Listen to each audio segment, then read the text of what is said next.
Welcome into another episode of Buckeye Cadence, the heartbeat of Ohio State athletics. I'm your host, Blake Biscardi, joined today by TJ Warner.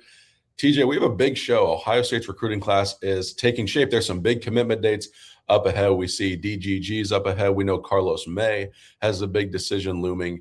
But as Ohio State is continuing to fill this 2027 class, let's start with Karlos May and jump right into the show today with him because his decision is coming on Saturday. So when we evaluate a player like Karlos May, TJ, what is the kind of player that Ohio State is going to get, and where is he at right now in his recruitment? Yeah, so he's going to play interior defensive line. So he's going to play that inside one tech, two eye tech type of position. So just inside the guard probably, or not even inside the guard, on top of the center. So you're going to see him more of that position in the college level as well. It's what he plays in high school. It's what he's going to play in college. What Larry Johnson has projected him as for the Buckeyes. But this is a guy that's got a really strong initial punch. So you want to talk about a guy that's going to move the line of scrimmage, push them back, fill the gaps. This is exactly the type of player that you're looking for Ohio State to finish out and round out this defensive line class. They have 3 elite edge rushers already committed. Marcus Facatow could develop his body into being an inside guy, kind of a hybrid-looking player. But Karlos May is that big 300-pounder that you can plug and play in the middle that will get a bunch of push, like the people that we just lost in the first-round draft or soon after, Cade McDonald. That's a name that comes to mind. You know, we need a big boy that will push that line of scrimmage and be able to have that versatility on the inside as well, not just the guys on the outside. So this is a big recruitment, like you said earlier. Saturday is his decision day, and will that be Ohio State or will it be Georgia?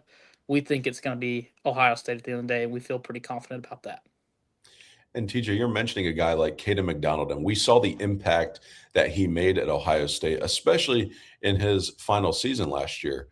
But you also look at his development, how he progressed throughout his time at Ohio State, what he came in, what his body looked like at the beginning versus the physical specimen that he left Ohio State as that will now go play in the league. And when you see a guy like Karlos May and his size right now, I think we were saying before the show, he's sitting right about 305. So when you see a guy with his size and talking about Cade McDonald, are their styles of play similar? Do you think they're going to be a little bit different? Not comparing them one to another, but just the type of player that they are and the impact that they could have. Do you think that's more so of how Karlos May is going to be felt on defense, or do you think it will be another way? Well, to answer your first question, that's kind of a two-parter. The frame of Karlos May, he's a little bit taller than K-Mac was. Right. He's sitting around 6'2.5", 6'3". But he's also about 20 pounds lighter currently than K-Mac was. But that his body, we all know, when he gets at Ohio State and Coach Mick gets a hold of him, that body transformation is going to be completely different. He's sitting at 305. He's going to look at a completely different 305 by this time next year if Ohio State is the decision for him. So that's step one of, all right, how does he change his body to become a influence in the middle and be a run-stopping big-time threat for Ohio State like K-Mac was? That's step one, is changing the body. Step two, can he be that? Under Larry Johnson, I think he definitely has the chance to.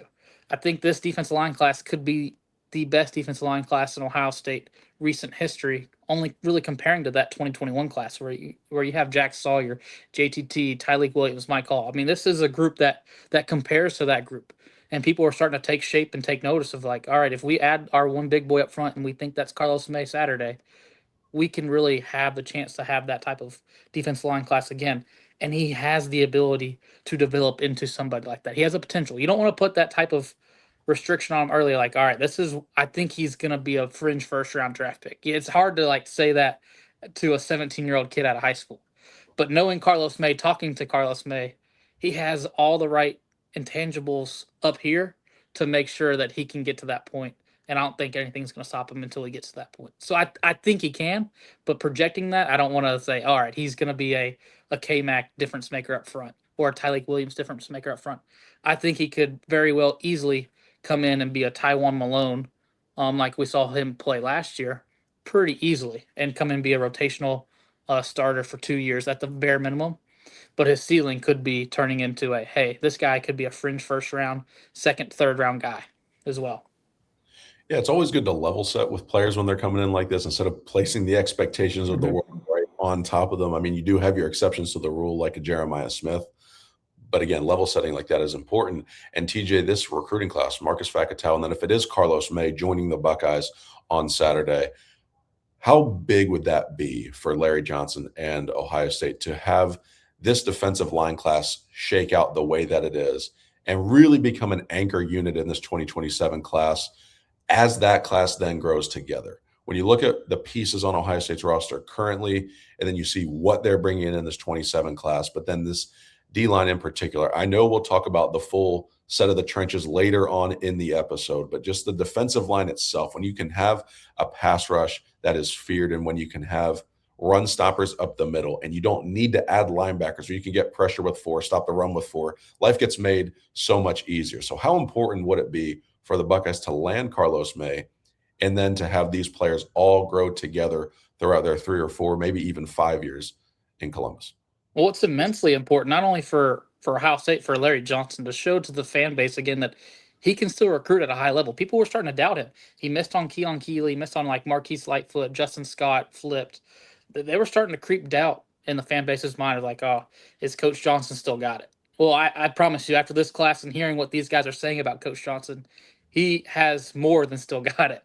That's for sure. They love his pedigree. They love how he coaches, and they don't think he's retiring anytime soon. That's one thing that these players keep saying. Like, I think Coach Johnson's going to be there until I leave college. So that's something that's been negatively recruited against him. That's now kind of worked itself back for him. Coach Johnson has made sure the fan base knows. All right, hey, I still got it. I can recruit at a high level. I can develop at a high level. And these are the guys in the 2027 class that I'm going to have next up for the Ohio State Buckeyes. So it's immensely important to add Karlos May to this class to round it out completely, saying, all right, I have overall 4 guys that I feel great about that could be all starters at Ohio State in their career at some point in time.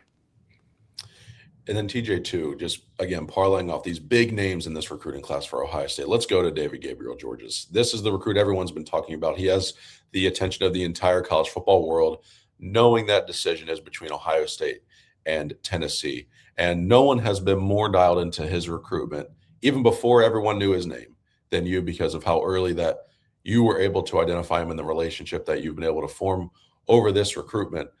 So when you look at what DGG and this recruitment, it's almost over. There's just a couple of days away from his announcement, his commitment date. There's going to be a ceremony at 5:30 on July 22nd. Where is DGG at in his recruitment? What do you think's going through his mind? We've talked about what he values. We talk about what's been important, and that's going to be relationships. You don't think that NIL is going to be a factor in his recruitment. But it's been said it's been 50-50, it's been 51-49, and like the percentages, we're doing away with the percentages. Go ahead on DGG, that update on where he's at in his recruitment. Well, there's been one new update that he's came out and said that he's not even participating in those NIL conversations. That it's his family that's participating in that. And I haven't been able to confirm that information that I've received about that. But that is starting to be a talk of like that's how much NIL is not a factor to him personally. He cares about the relationships, and when you come down to it, he has the best overall relationship with Tennessee, the staff, but his best single relationship is with Coach Lachlan, and he's made that very clear in every single time you talk to him, and him or his uncle that you talk to, and that's his go-to person for football is his uncle. That's one thing that people don't really get to understand is like why is his uncle talking for him? Well, his parents even are looking to his uncle for guidance during this big decision in his next 3 to 4 years of life. So David Gabriel Georges looks up to his uncle in that way as well for football reasons. But this is a tight recruitment that no one really knows about. He's not David Gabriel Georges. He's not really talking much about what the recruitment itself is. Like he keeps telling me, "Hey, I'll see you July 22nd." Like I'll see you July 22nd. So like that's what we're really getting from this. His uncle's talking to us a little bit more and confirming some slight stuff here and there. Um, but this is a recruitment that I am confidently weary about, if that makes sense. Like if I had to pick today, like you're saying, hey, you have to make a pick of where he's going before you get off this podcast. I would say Ohio State, but I would not say, hey, I am not confident about that in whatsoever. Just because this recruitment has been back and forth. Like some days I'm like, oh, I think Ohio State's leading. Some days I'm like, maybe Ohio State lost the lead. Like we said before, going into official visits, I thought Tennessee had the lead, and I was very, very frank with a lot of people and a lot of Ohio State fans. Like, hey, like I don't think we're winning this recruitment right now. Then after official visits, Ryan Day really opened up. He had more of a relationship with somebody outside of Coach Laughlin at Ohio State. That helped. That helped a lot. And this is a recruitment that's going to come down to the end. Like July 22nd, he very well could decide up there at the table at the end of the day and switch his mind. That's how close this recruitment really is, and that's going to be one to watch. And there's going to be lots of coverage there for that one. But David Gabriel Georges is going to go where he wants to go, is the best relationship and best fit for him. It's not going to be by NIL, and all these numbers that have been thrown out confirmed. These numbers are not true. That he's not getting $6 million at Tennessee. That's just not a thing.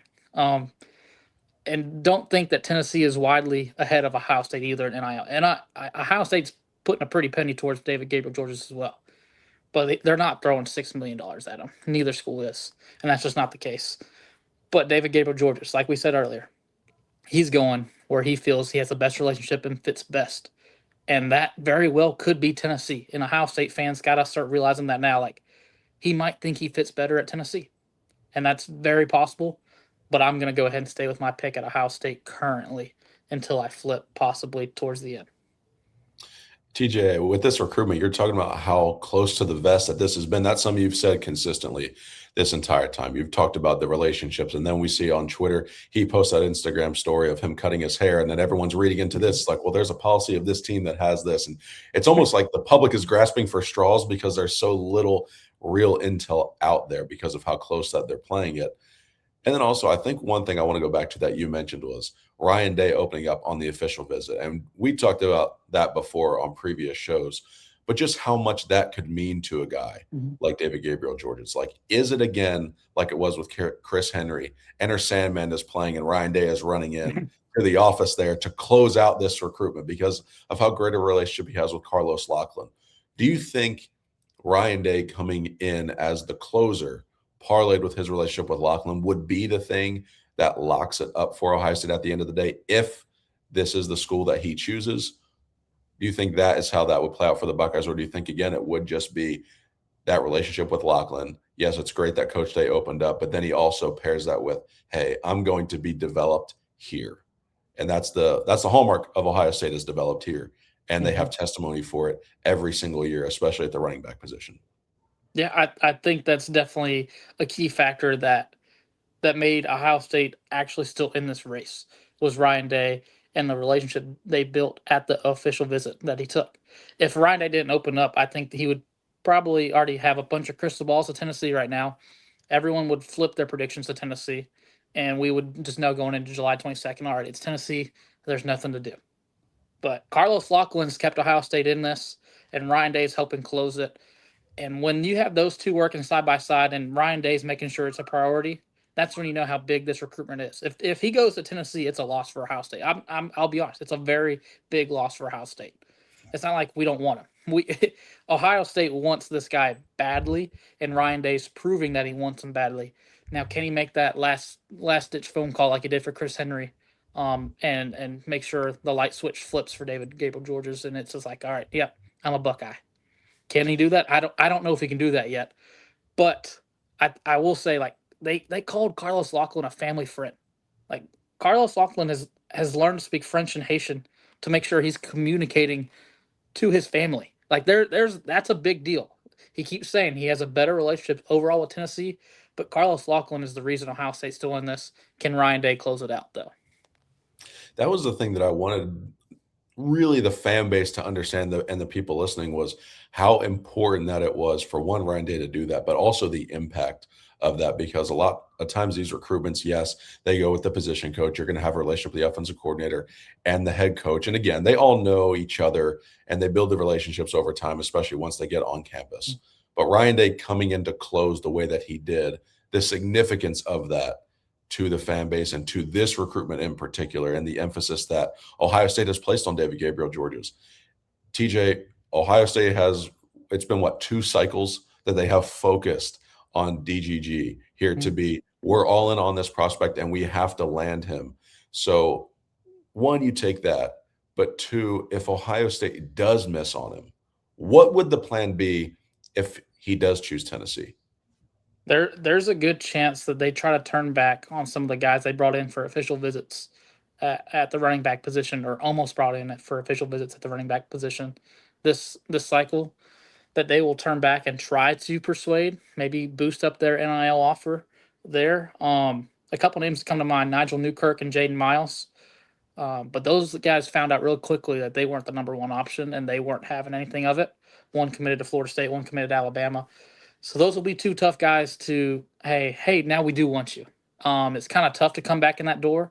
So they very well could be offering a guy that has midseason senior film, that's kind of under the radar, a guy that'll finish as a 3-star that has a lot of upside, and be their bridge running back this cycle. Or they could go in the portal and try to get another CJ Donaldson type of back, and bring him in. So that's very doable as well. The good part is there's still Bo Jackson, there's still Isaiah West there for 2 more years at least. What do they do after those guys? Do they bring in someone else to supplement that? Do they bring in another freshman or underrated guy? That's very possible too. But I mean, they've, like you said, they've recruited the last 2 cycles the way they have for DGG for a reason. And I will say this though, Tennessee, when Josh Heupel makes his one player a priority, he always lands that one player. It was Tristan Keys, it was David Sanders. In this class, it's David Gabriel Georges. They didn't put that much of an emphasis on Savion Hyder as much as Michigan did, and Michigan ended up with him. Tennessee's going after David Gabriel Georges just as hard as Ohio State is. And that's one thing that fans need to realize too, is Tennessee and Ohio State both want him really bad. And it's not a matter of who's paying more, who's trying to do more for him. They're both putting up a lot. They're both doing a lot. Where is he going to go at the end of the day? That's the real question. Can we just imagine for a second, too, TJ, that David Gabriel Georges does choose Ohio State, and then you have him on one side and Savion Hyder on the other side in the game between Ohio State and Michigan, and just what that on-field product would look like? Cinematic. Yes.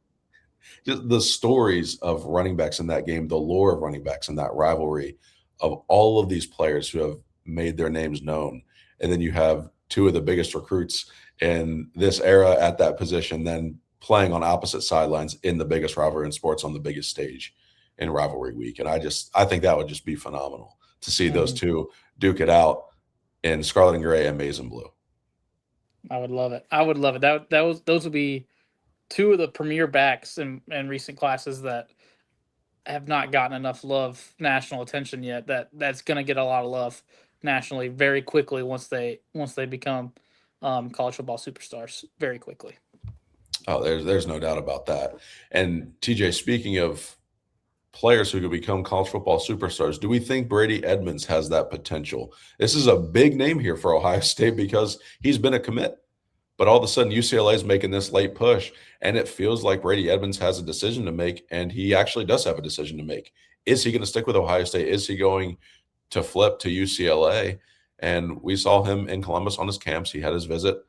Where do you think his recruitment stands right now from what you're hearing, what you've been told, and what you know about him as a player, again, what he values in his recruitment, and where the Buckeyes stand, if they're going to retain him or not? Yeah, well, I have some sources close to his family and in his camp that have really kept me updated on that one.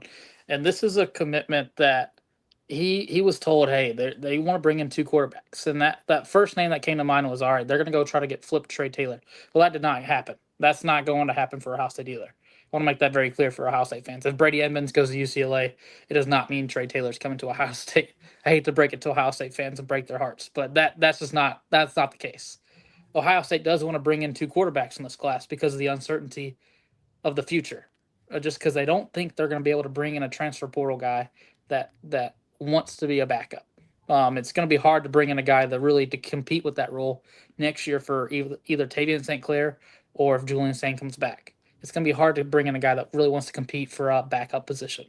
That's just not realistic in the transfer portal. So that's why they're looking to bring in 2 quarterbacks this year, to have that 4 rotational bodies that they can have. So with that, Brady had a lot of questions and started looking out for himself and going to UCLA and really hearing out other schools. And they've built a really good relationship over there in LA. And it's obviously closer to home for him. But he's been a lifetime Buckeye fan. He wants to be at Ohio State. He just wants to make sure Ohio State wants him. And that's what that really the OV was, and the whole camp and the 7-on-7 that he spent pretty much a whole week at Columbus when he came up for his OV because of the 7-on-7 and camps that he had before then. And that was the thing that we expected. All right, like we didn't really have much intel after the UCLA visit, and then he comes to Ohio State. We're like, all right, he's gonna get answers to the questions that he has and kind of be done with it and shut his recruitment down. Well, I've been told after the fact that after the UCLA official visit, he really thought he was going to flip to UCLA, and after the Ohio State official visit, he pretty much was like, oh, well, I actually really have a decision to make now, and we've been told that he's going to make that decision here this week. Now, when or how he's going to make a decision, we don't really know that part, or if it's really going to be this week, we don't really know. We expect a decision to be this week, whether it's a Twitter post or whatever that is. So we'll be dialed into that one. But this is a quarterback that Ohio State still truly wants. He's a big prototypical pocket passer, just like Julian Saying is, but with a prototypical size, with big arm strength, and a lot more mobility than people think he has. Just because what we saw on tape last year, he had a straining leg injury that he didn't show as much mobility as he wanted to. So that's one thing to look at as well. So Brady Edmunds is a player that Ohio State and Ryan Day really does want, and Coach Fessler is really pushing for to keep in this class. And they're going to try to go find another guy to supplement him to have those 4 fresh bodies in the quarterback room next year. That's what they're going to do. If they can't find someone in the high school class, they're going to try to dip in the portal and find a quality backup option. Just is that really a possibility? Not really. Not really much. So that's why they're dipping into the 2027 class to try to get 2. He just wanted to feel that he was a priority still. The one thing he doesn't care about though is he's not running away from competition. That's one thing he wants to make clear. He just wants to make sure that the plan for Ohio State is still the same plan he was told when he committed. That's the one thing he keeps saying is like he thinks he's an NFL caliber quarterback and he thinks he's going to play wherever he goes, no matter what. It's not like early playing time at UCLA that's more enticing. That's not the case at all. He thinks he's going to play wherever he goes. He just wants to make sure he's still the plan wherever he goes. And UCLA is making sure he knows he's the plan there. Ohio State's trying to do that again, after probably burning some relationships going after higher rated quarterbacks. So is that the case? I think he sticks with Ohio State, but man, UCLA is coming in hard, and that's that's most fans are going to be like, oh, if he's thinking about UCLA, go to UCLA. That's not it anymore. UCLA is with Coach Chesney there, like that's a real threat. And keeping those California kids is going to be a thing UCLA is going to try to do very, very often. And Brady Edmunds is just the first testament of that. TJ, aside from your expertise, what makes you great to have on the show is you answer my questions before I ask them. You got both answers out actually there. I was going to say, do you think that he is going to stick with the Buckeyes, and then what Ohio State's plan would be? 1, if he sticks in the class, and then 2, if he decides to flip and where they're going to go and who they're going to look at. So that will round out the Brady Edmunds portion of that segment there. So professionally done. But the rest of this 2027 class, TJ, what is the state of this for the Buckeyes right now? Who are the other names that you're looking at that you're keeping an eye on? And then as far as the players that they already have in this class, again, I know this is a big lead in here, so we could take it one thing at a time, just flow through it. But the current state of the 2027 class for the Buckeyes. Yeah, well, this 2027 class is like a lot of people are saying so far. It's built up front in the trenches. This defensive line class is going to be really special. This offensive line class is probably already, like we've been talking about plenty of times before on the shows, one of the best offensive line classes we've gotten in Ohio State history in a while. So testament to Coach Bowen for that and the new recruiting strategy for the offensive line. It's really paying off. And a name there that people aren't talking enough about. Everyone's talking about the big guy, Caden Moss, but Kellen Weimer's an absolute unit as well. They got Jimmy Callis on the outside that's going to play tackle for him, Davis Seaman, Mason Wilt, Brody McNeil. I mean, that's a group there that is not talked about enough in this Ohio State class. Of a bunch of blue chippers that is going to absolutely get it done. And I expect most of those guys to get quality playing time throughout their Ohio State career at some point in their fashion. That defensive line class, like we said earlier, too, absolute unit as well, all across the board. And if they add Karlos May, like we think they're going to Saturday, again, really confident in that pick there, Karlos May for Saturday. I think this is going to be a defensive line class that can compare to that 2021 class when it's all said and done. Now, all those guys went in the top 3 rounds in their respective draft, but those were 4 guys that had legitimate Ohio State playing time and legitimate Ohio State careers too. But some guys that people aren't talking about enough, that linebacker group, Prince Goldsby, Quentin Cipher, those are 2 guys that James Laurinaitis is turning into. I know it's only 2 linebackers, but he's recruited really well over the past couple cycles, and those are 2 guys to keep a watch as well. Prince Goldsby is one of the most athletic guys that you'll see fly around, and so is Quentin Cipher. I mean, talk about 2 guys with really good size that can grow into their frame still and add some more muscle that can fly around sideline to sideline. It's just adding 2 athletic bodies like that at the linebacker position can never hurt.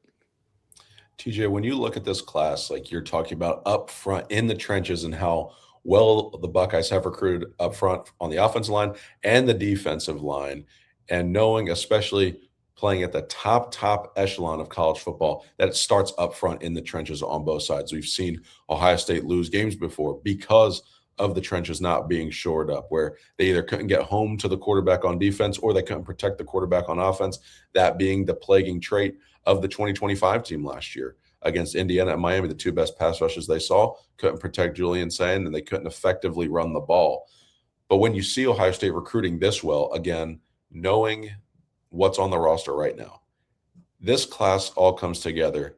David Gabriel Georges is not yet a part of it. Let's just put Karlos May in there because you said you're confident. Is there enough in this class for you to project that Ohio State wins a national championship while this 2027 class is on campus? Do you need David Gabriel Georges to be in the class in order to say yes to that? What would it take for you to look at what Ohio State has on its roster and what it's bringing in 2027 to say Ohio State will win at least 1 national championship in the next 4 years? I think that's something that we easily said with that 2021 class coming in. That was just an overall absolute great class, hands down, top to bottom, and all across all positions. And that's something that in this class, I kind of want to see a couple of things first. Does Brady Edmunds stick to Ohio State? And what else do they add on the defensive side of the ball? Do they get another DB? Do they get another linebacker? Are they looking for another linebacker to finish out that class? But they're definitely going to get another DB, maybe a versatile guy that can play both corner and safety, and really be like that Little guy that we got in the portal this year, to kind of be versatile and play both positions and plug and play where we need them. And then they're going to look to get another receiver as well. Having 2 receivers, unless we just go out in the portal and get somebody, I don't think they're going to be happy with just 2. And they got Jameer Brown and Jordan Donahue, completely different players. So they got completely different opposites of the small, speedy guy and then the big jump catch, head top 50-50 ball guy. The completely different opposites there. Do they get that happy medium there? They're still trying to flip Benny Easter. So that's one to keep an eye on. If that's going to happen, doesn't look likely right now, but that's one that they're still involved in. So that it's more so, how does this class round out? And if DGG commits, I think that you can very easily say it's a lot more enticing to say yes. But those are the type of difference makers that you have at the quarterback position, at the running back position. That's that vital. Do they get a national championship because of that? Well, I really want to see how that rest of that class stacks up before I say yes, 100%. But in that 2021 class, after it's all said and done, I could easily say yes. And this 2027 class, I would say yes if Brady Edmunds sticks and DGG commits. So we'll revisit that question after signing day then. But you're mentioning all these needs on Ohio State of how they're going to round out the class. Are they going to go for another corner, another safety, linebacker? Where are they going to plug these holes? TJ, seeing this class as it shakes out, again, we know the answer if DGG doesn't really commit to Ohio State. But aside from that, what is the biggest need the Buckeyes need to fill to round out this class to make it the best it could possibly be for its roster right now?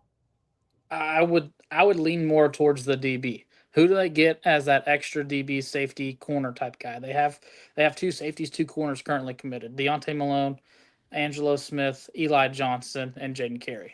How do they get a 5th guy in that group that can kind of play both positions? Angelo Smith, we thought, could kind of play more of a nickel nickel spot. So do they get more of a typical safety, and do they get that later? A wide receiver is not a position I'm as worried about because there's abundance of those guys in the portal every year that we just never tapped into at Ohio State. But obviously, with Coach Hankton there, that's something that he's going to look to do is bring in talent in the portal if he can. So I'm not as worried about the wide receiver position because if you get two guys that are complete opposites already, you have a good starting point. You just maybe need to add a piece here or there.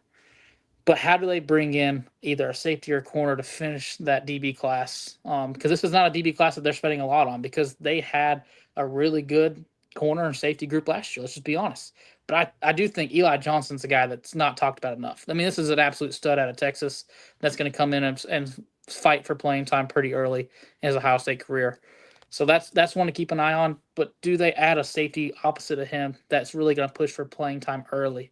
Because do we think Angelo Smith's going to play safety or is he going to play nickel? Where is he going to fit in this whole situation as well? And do they get a corner? Because they got two really good corners last year of Jay Timmons and Jordan Thomas that are already showing out as true freshmen. Do they spend a lot on getting another corner in that group as well, or do they go for a safety? So that's the real big question for me in this class. And that's the part too. When you bring guys on campus, you can see these 5 stars or down to a 3-star. You don't know what's going to immediately translate once they get on the field. What position group's going to pop? What player specifically could pop early? Is it going to take some time before they can really make an impact on the field? And that's where that development is so important. But also getting to see these guys once they get to Ohio State, that's where you really start to get answers. It's great seeing their high school film and seeing their tape and bringing them in for camps. But when they really step onto the field with the rest of the Ohio State Buckeyes who have been playing for a couple of years, then you can really get that evaluation and say, okay, are you up to college game speed? What is it going to look like? And then you can evaluate what do we have. And then that, again, that helps your recruiting strategy moving forward too, to know what holes that you need to fill moving forward. But TJ, any final thoughts on this 2027 class, guys you want to hit on still, or again, that closing thought for you that you want to leave everybody with, that closing nugget on the show today? I just want people to understand this defense of class a whole, not just the defensive line. I'm gonna say once we add Karlos May, I'm that confident that I'll say once we add Karlos May, that this defensive line, not defensive line, but defensive class, excuse me, as a whole is elite. From defensive line to linebackers to the back end secondary. That's not getting talked about enough. Everyone's talking about the trenches, but this defensive class that Matt Patricia is now heading up, and he's becoming quite the recruiter as well, and making sure his position coaches are recruiting to get guys that fit his system. This defensive class is going to be a reason Ohio State keeps a top 10 defense in college football for years to come. Eli Johnson's a stud. Jaden Carey's a stud. Deontay Malone can play early as well. The linebackers are absolute athletic freaks that will just fly around on the ball. Defensive line class is talked about a lot. It's an absolute great unit. So it's more so this defensive class as a whole is awesome. This offensive class, if we keep the two big names of Brady Edmunds and then DGG stays with most people's picks right now, Ohio State, that would make this whole class top to bottom, one of the best for sure. And TJ, the last thing for the viewers, we have talked about Karlos May, DGG, and Brady Edmunds. Remind everybody of your picks for where those players are going to end up. I know they've not all been very confident picks because of certain recruitments, but go ahead and just remind everybody of your thoughts on those three guys. Karlos May, I'm really confident about that one. That one's going to Ohio State July 18th on Saturday. Gabriel Georges, July 22nd. That's one that I'm worried about. I would pick Ohio State if I had to pick right now, but I am very cautiously saying that. I think there's a very good chance that one goes Tennessee and Ohio State misses on that one. That's a very good possibility. And Brady Edmunds, I think Ohio State pulls it out. I do. We expect a decision this week. If that comes, we don't really know. We don't really know a timeline per se or when that's going to happen. We got told this week. If that actually happens, we don't know. UCLA is going to be a team to battle for California kids again, though, with Coach Chesney there. So that's one to watch, and it's a testament that they're already starting to flip heads with Brady Edmunds doing that as well. But I think he stays with his lifelong fan team, Ohio State, at the end of the day. And TJ, last thing here for you. Where can everybody find you on social media? And for everybody listening, if you've not gathered in the 34 minutes that we've been on this show or any of the previous episodes, or what you gather through our written coverage at the Silver Bulletin, is TJ is a rising star in the industry, and you get educated every time you listen to him talk or you read his work. He always provides phenomenal coverage. So TJ, go ahead and allow everybody to follow you on social media. Tell them where they can find you. Yeah, TJ Warner _ on both Twitter and Instagram. Go follow me on both, and I'll post plenty of content on both areas. Awesome. And guys, again, make sure that you are liking and subscribing to the show wherever you get your podcast. Those of you who are listening on YouTube, we appreciate all of your viewership, but make sure that you're subscribed to the show. It takes 2 seconds. We don't spam you, and it's free. Go ahead and subscribe to the show on YouTube. Follow us on social media at @TSilverBulletin. Visit our website, tsilverbulletin.com. And I'm going to do a little soft launch on this. August 29th from 12 to 3 at Dick's House of Sport in Polaris, Ohio. You will catch our crew at Dick's for a live show for their Tailgate Takeover event. Again, August 29th from 12 to 3. It is going to be an outstanding time, a ton of fun. The week before football season officially kicks off, it is going to be a huge party. There's going to be giveaways, special guests. This is going to be the place that you want to be. We will post registration info for you so you can have more information for that. But make plans August 29th from 12 to 3, Dick's House of Sport in Polaris, Ohio, TSB Live. We've got a huge show planned for you guys. Cannot wait to come meet some of you, and we look forward to seeing you there. Again, we appreciate your viewership and your support here at the Silver Bulletin, and we will see you next time. God bless.